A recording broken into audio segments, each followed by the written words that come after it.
temas relacionados à saúde, né? Além do nosso noticiário, a gente vai atualizar você sobre tudo que é mais importante aí para o seu dia e trazendo também questões relacionadas à saúde, né? Que é algo que, uma novidade para mim, viu, Andresa? É um assunto que eu particularmente conheço muito pouco, né? E a gente vai tirar essas dúvidas hoje, um dia muito especial. Vamos logo trazer aqui para a nossa bancada a nossa convidada de hoje.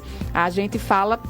Deixa eu ver se ela já está conectada. A Camila Simão, ela é preceptora multiprofissional, fisioterapeuta do Instituto Santos Dumont. Camila, bom dia. Seja bem-vinda aqui ao Pan News em Revista.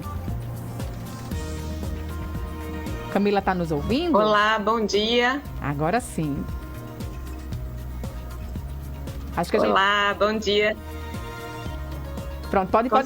Agora sim, Camila, deu uma travadinha aqui na nossa conexão. Camila que está lá em Macaíba, né? Está no Instituto Santos Dumont e a gente está fazendo aí uso da tecnologia para a gente se comunicar. Eu sei que o dia hoje está cheio por aí, né? Mas a gente já agradece por você ter tirado um tempinho, Camila, para bater esse papo aqui com a gente, tá certo? Eu que agradeço, queria dar bom dia a vocês, Jussara e Andresa, e a todos os telespectadores aí da Jovem Pan News Natal. É um prazer estar aqui conversando com vocês hoje sobre essa data tão importante. Pois é, vamos logo falar, então, o que é essa data, não é, Andresa? Exato, vamos entender aí, né, o que acontece no dia de hoje, né, Jussara? Para que as pessoas também conheçam um pouco mais de tudo isso, né? Hoje o Instituto Santos Dumont e a Associação Neurinho realizam atividades em alusão ao Dia Internacional da Espinha Bífida e Hidrocefalia no Auditório Paulo Freire, ali no Centro de Educação e Pesquisa em Saúde, Anita Garibaldi. Pois é, Camila, antes da gente falar sobre as atividades do dia de hoje, né, do que está acontecendo, eu queria que a gente explicasse aqui para os nossos ouvintes, os nossos espectadores e para nós também, né, que estamos aqui cheios de dúvidas, o que é essa espinha bífida, do que se trata? Certo, a espinha bífida é uma condição de saúde que leva a uma lesão medular congênita.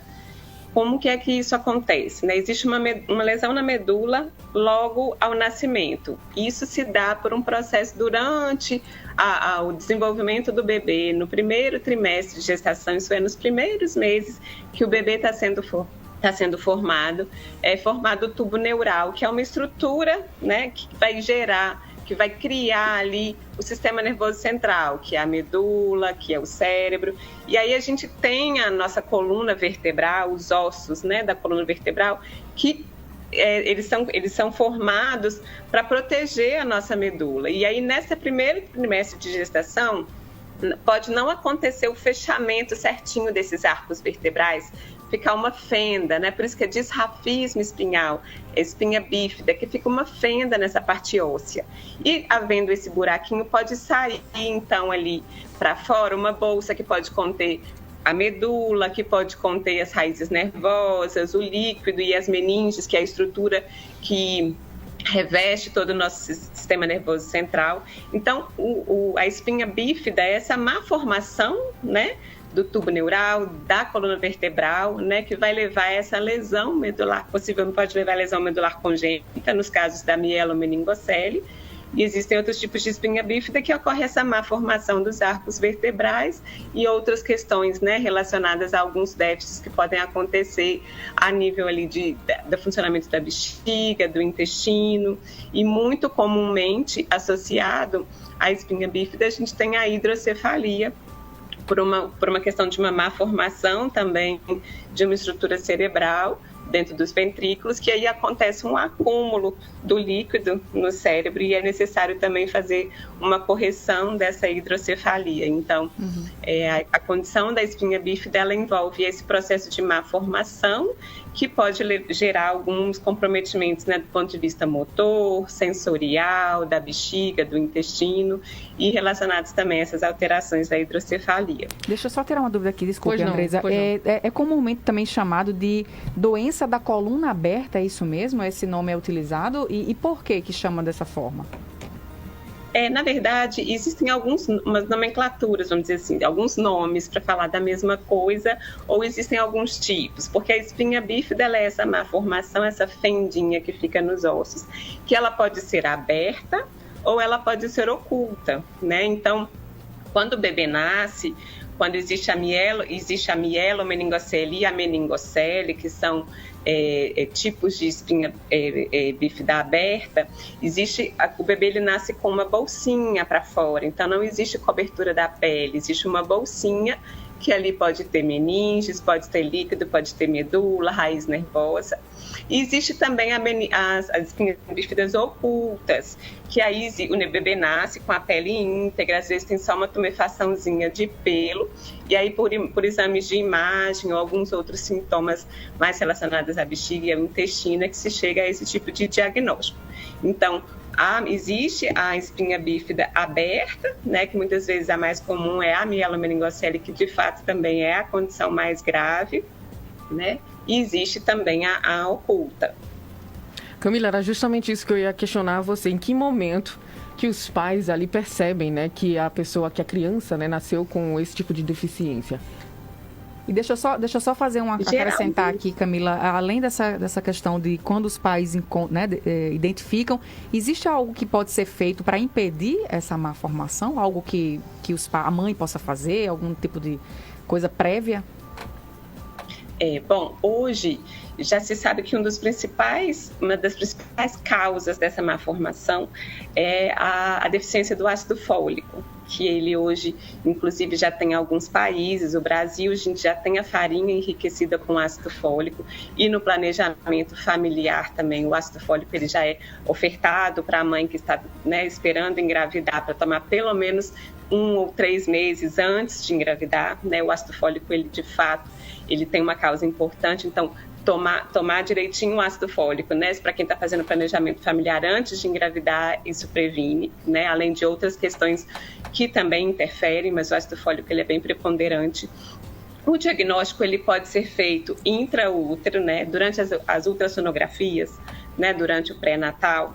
É possível de ser identificado isso pela ultrassonografia, inclusive hoje já existem alguns procedimentos para fazer, porque essa bolsinha que acontece quando ela extravasa, né, na mielomeningocele, que é um tipo de espinha bífida aberta, é necessário que se faça o fechamento dessa bolsinha, e isso pode ser feito ainda intraútero, quando feito num diagnóstico. Que legal. Né, ali entre a 18ª e 22ª semanas de gestação, esse procedimento pode ser feito até a 27ª semana de gestação, claro, com indicações muito bem definidas, né, pelo obstetra e pelo neurocirurgião, mas é possível de ser feito. E muitas vezes o diagnóstico ele ainda é feito pré-natal. Agora, quando existem as espinhas bífidas ocultas, que é essa que eu disse, né, porque o bebê vai nascer com a pele íntegra, né? E muitas vezes isso pode ser feito, o diagnóstico precisa ser feito o mais precocemente possível, e aí isso vai ser visto a partir de alguns sinaizinhos, que é essa tumefação de pelo que eu disse, às vezes tem um buraquinho que sai um líquidozinho ali que a gente precisa investigar, né? Por alguns exames de imagem, muitas vezes alguns sinais a nível de bexiga e de intestino neurogênicos, que é o mau funcionamento da bexiga e do intestino, que é sempre acompanhado dessa condição de saúde, que a gente também precisa estar atento.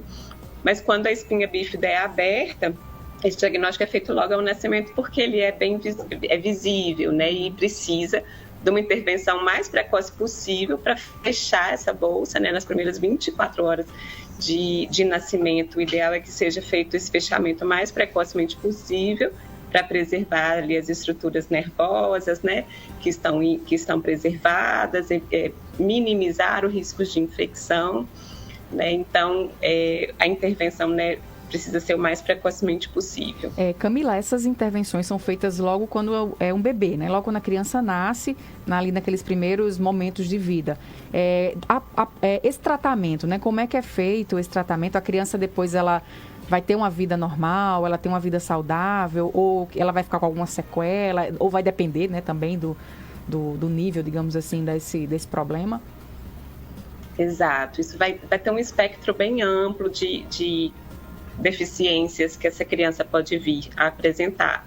Então, por exemplo, se esse mau fechamento, né, nessa alteração da coluna, como a nossa coluna ela vai desde a parte da cabeça, que a gente chama de cervical, tem a parte torácica, lombar e sacral, então tem várias alturas. Então, quanto mais alta essa bolsinha aparecer, quanto mais alto esse mau fechamento acontecer, mais estruturas ali abaixo né, que a gente vai chamar aí de músculos, a parte sensorial, a bexiga, o intestino, alterações ortopédicas muitas vezes vão vir acompanhadas, então isso vai interferir no prognóstico, né? Então podem ser crianças com limitações físicas mais ou menos graves, né? Podem ser quando é só uma meningocele, quando essa bolsinha só tem meninge, que é esse líquido que é a capinha que eu falei, junto com o líquido, pode não ter comprometimento nervoso, mas pode ter ali algum comprometimento do funcionamento da bexiga e do intestino, né? Se essa criança teve uma hidrocefalia, precisou fazer essa correção da hidrocefalia, que geralmente bota uma válvula, né, também vai interferir nesse prognóstico. Então, existem várias questões que vão estar junto com a espinha bífida, né, que vem outras condições de saúde que vão vir juntas, que vão ser definidoras desse prognóstico, assim, de que essa criança vai ser ou não capaz de realizar. Mas eu ressalto aqui que são crianças que têm potenciais, né, muito grandes para ter uma vida, né, tranquila, de conviver, né, com outras crianças da mesma idade, frequentar escolas, de se tornarem profissionais, né, precisa de um acompanhamento multiprofissional o mais precocemente possível, para a gente dar todas as condições, né, ver junto com as famílias quais são as melhores condições que a gente vai poder proporcionar para alcançar uma melhor qualidade de vida e um nível funcional e a inclusão social. Maravilha. Agora, Camila, a gente falando um pouco, né, do Instituto em si, né, o Instituto Santos Dumont. Quantos pacientes hoje em dia são acompanhados pelo Instituto? Como é que está essa situação de vocês? Sim, aqui no Instituto Santos Dumont nós somos um CER, né, um CER4, um Centro Especializado em Reabilitação. Atendemos 4 tipos de deficiências e as crianças e adolescentes com espinha bífida, né, estão inseridas dentro da clínica da lesão medular infantil.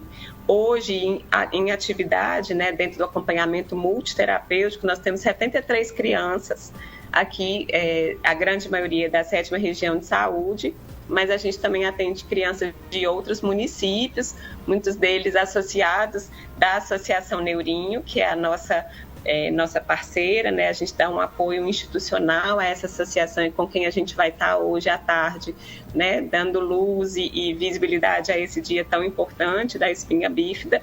Então, atualmente temos 73 crianças, bebês e adolescentes, né, junto com seus familiares, sendo acompanhados aqui no Instituto Santos Dumont. Camila, eu imagino que vocês não tenham um número concreto sobre quantas crianças nessa situação existem no nosso estado, mas é uma patologia comum, é algo que tem muito, assim, porque eu particularmente, desculpe a ignorância, eu nunca tinha ouvido falar, mas talvez por a gente não ser também da área diretamente, né, são tantos assuntos, eu não conhecia, né, e tem um filho pequeno, é algo interessante para a gente conhecer também, né? Isso, de fato, por isso tão importante essa data, né, da gente trazer à luz e conversar um pouco sobre isso. Ela é a segunda condição de saúde mais comum na infância, né, de desordens neuromotoras.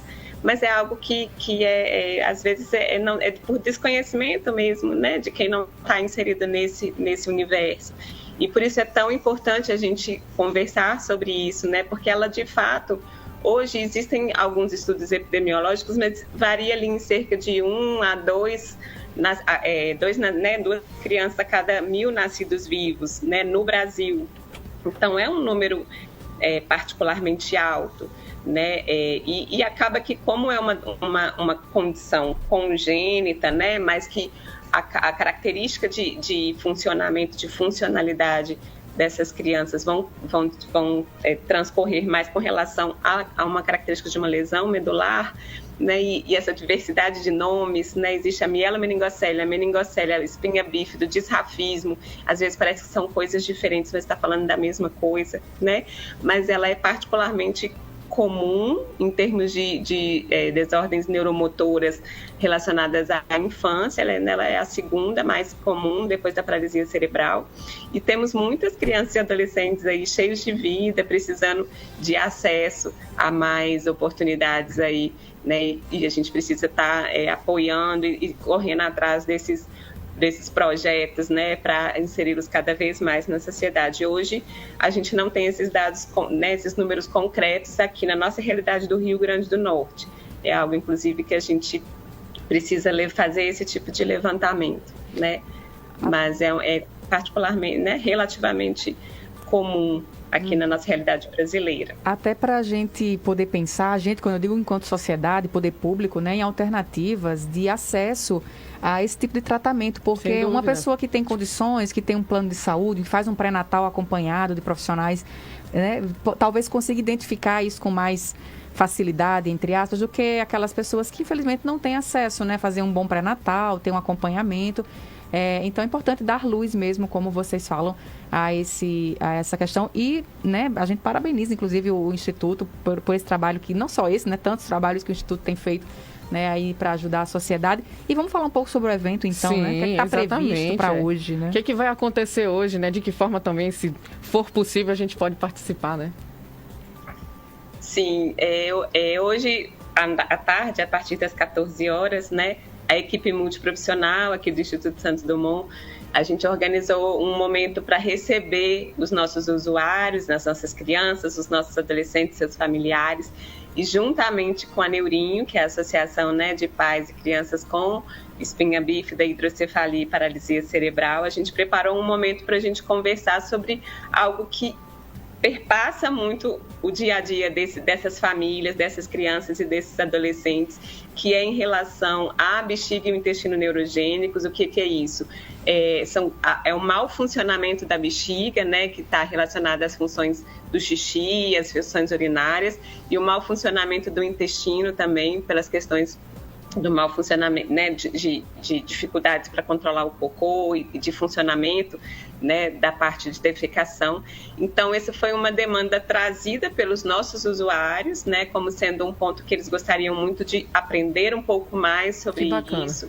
E também os usuários da Neurinho, porque a gente quis trazer para um momento que fosse uma demanda importante para eles, e a gente compreende muito a educação em saúde como uma ferramenta muito importante para essa remoção, né, dessas barreiras, de alcançar os seus objetivos, deles participarem ativamente nesse processo de cuidado, né, com uma parceria mesmo aí de colaboração, e a importância da gente ouvir a demanda deles, né? Então, a gente vai estar fazendo um momento bem interativo aqui, um jogo bem bacana, para a gente conversar, vamos ter profissionais para a gente trazer mais a questão técnica, a gente vai estar ouvindo também as questões que eles vão nos trazer, vai ser um momento bem, bem bacana de interação, que a gente vai também trazer, né, à luz a importância da gente conversar sobre isso, trazer a família também para esse momento, para esse papel, né, da gente dar a voz mesmo e correr atrás do que é tão importante para melhorar a qualidade de vida dessas pessoas, facilitar o acesso, remover barreiras aí arquitetônicas e atitudinais para essas crianças e adolescentes, né, estarem inseridos em todos os ambientes que é de direito deles, né? E assim, são os pacientes que são tratados, mas as famílias também são afetadas, né? Então é importante esse trabalho, porque ele abraça todo mundo, né? Abraça as crianças que estão no tratamento e principalmente seus familiares, que também têm muitas dúvidas, não sabem como lidar muitas vezes com algumas situações, né? Então a gente parabeniza, né? Estenda nossos parabéns a todos os profissionais que estão juntos aí, que a gente sabe que não é só Camila, né? Existe aí vários profissionais. E a gente deseja um bom evento. Eu queria, Camila, que você deixasse aqui algum canal, ou site, ou Instagram, ou algum telefone, algum canal para que as pessoas que queiram conhecer mais detalhes sobre o Instituto, sobre esse trabalho em si, possa também entrar em contato com vocês. Ótimo. Quem quiser nos seguir, quem puder, quem tiver mais interesse, pode nos seguir nas redes sociais, que é o ISD na Rede. A gente está no Instagram, estamos no Facebook. Temos também o nosso site, que é o www.institutosantosdumont.org.br. E estamos também aqui, né, de portas abertas. Esse evento ele é aberto, né, para as pessoas que têm espinha bífida, que queiram também conhecer um pouquinho mais sobre isso. Também estão convidados aí a comparecer, certo? A gente vai estar aqui hoje a partir das 14 horas, aqui em uma das unidades do Instituto Santos Dumont, que é o Anita Garibaldi. E aí no site, né, nas nossas redes sociais, tem todas as informações, telefones de contato, endereço, temos um canal de comunicação direta também, que a gente está sempre muito aberto e disponível para conversar e para receber todos vocês. Camila, antes da gente ir Maravilha. embora, deixa eu só deixar aqui um abraço que os nossos ouvintes estão mandando aqui para você. A Luísa Saraiva e o Leonardo Araújo, dizendo aqui que os Camila, sobrenome de competência, e Luísa colocou aqui, doutora Camila, muita gratidão pelo trabalho, com muito amor. Então, a gente também diz aqui, né, o comentário dos nossos ouvintes para você e aproveita para lhe desejar um bom dia, um bom trabalho e agradecer pela disponibilidade também. Os queridos, eu queria mandar um beijo aí para eles, agradecer, mandar um abraço também a todos vocês, a Andresa e a Jussara, pelo convite, por esse momento aqui, por dar voz, né, a essa data e a essa causa que a gente aqui no Instituto Santos Dumont abraça, junto com a Neurinho, né, e com os nossos familiares e usuários, para a gente conseguir cada vez mais espaço para essas crianças e adolescentes aí que eles são muito merecedores. Sem dúvida. Muito obrigada, Camila. Tenha um excelente dia.